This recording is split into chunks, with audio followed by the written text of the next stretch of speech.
এই প্রথমবার এভাবে ফার্মের মুরগি খেয়ে সত্যি ভিন্ন স্বাদ পেলাম।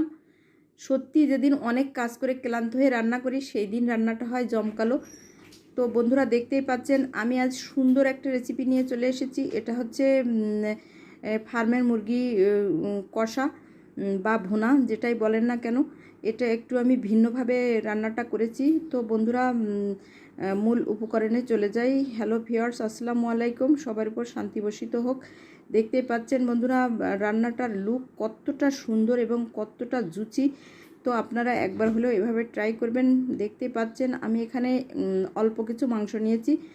মাংসটা আমি সুন্দরভাবে ধুয়ে পানি ঝরিয়ে এখন আমি এই মাংসটা একটু ভেজে নিব অন্য কায়দায়। তো আপনারাও এভাবে করবেন। আসলে ফার্মের মুরগিতে একটা গন্ধ থাকে, যে কারণে বিভিন্ন কায়দায় বিভিন্নভাবে রান্নাটা করতে হয় যাতে খেতে হয় অসাধারণ।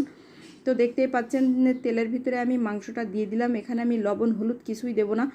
এটা দিয়ে আমি ভালোভাবে নেড়ে চেড়ে যতক্ষণ পর্যন্ত পানি না ছেড়ে দিচ্ছে ততক্ষণ পর্যন্ত আমি কষাতে থাকবো। অন্যদিকে আমি একটু আদা রসুন বেটে নিচ্ছি।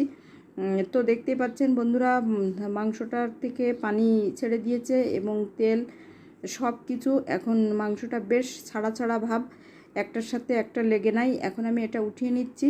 আর চিকেন স্টক যেটা বের হয়েছে ওটা আমি আলাদা পাত্রে উঠিয়ে রাখবো, ওটাও আমি ব্যবহার করব। তো বন্ধুরা আপনারাও এভাবে একবার করে দেখবেন, দেখবেন খেতে কতটা মজার হয়। আসলে চিকেন ফ্রাই করেও করা যায়, আবার মাখিয়ে ভাপিয়ে এভাবেও রান্নাটা করা যায়। তো এভাবে আমি আজ রান্নাটা করছি, দেখা যাক কতটা মজার হয় খেতে। তো বন্ধুরা দেখতেই পাচ্ছেন প্যানে আমি আবারও একটু তেল দিয়ে এখন আমি এখানে কিউব করে কাটা 1 কাপের মতো পেঁয়াজ দিয়ে দিচ্ছি। আর দিয়ে দিব কিউব করে কাটা টমেটো। এটা দিয়ে একটু নেড়ে চেড়ে এখানে আমি অ্যাড করব পরিমাণ মতো লবণ হলুদ।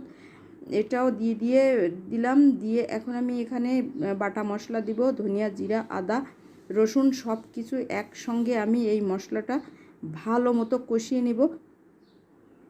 কারণ মশলা কষানোর উপরেও অনেকটা ডিপেন্ড করে রান্নাটা।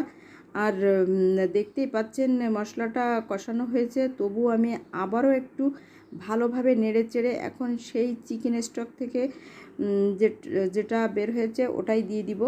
দিয়ে ভালোভাবে মিশিয়ে নিব। দিয়ে দিচ্ছি 1 টেবিল চামচ লেবুর রস। এই লেবুর রসটা দিলে মাংসটা হয় জুচি এবং ফ্লেভারটা আসে খুবই সুন্দর। তো বন্ধুরা আপনারাও এভাবে একবার করে দেখবেন, দেখবেন খেতে কতটা মজার হয়। এখন আমি অ্যাড করছি সেই চিকেন স্টক। এটা দিয়ে ভালো মতো নেড়ে চেড়ে ঢাকা দিয়ে দিব ভালোভাবে, যাতে গ্রেভিটা সুন্দর হয়। তো বন্ধুরা আপনারাও এভাবে একবার ট্রাই করে দেখবেন।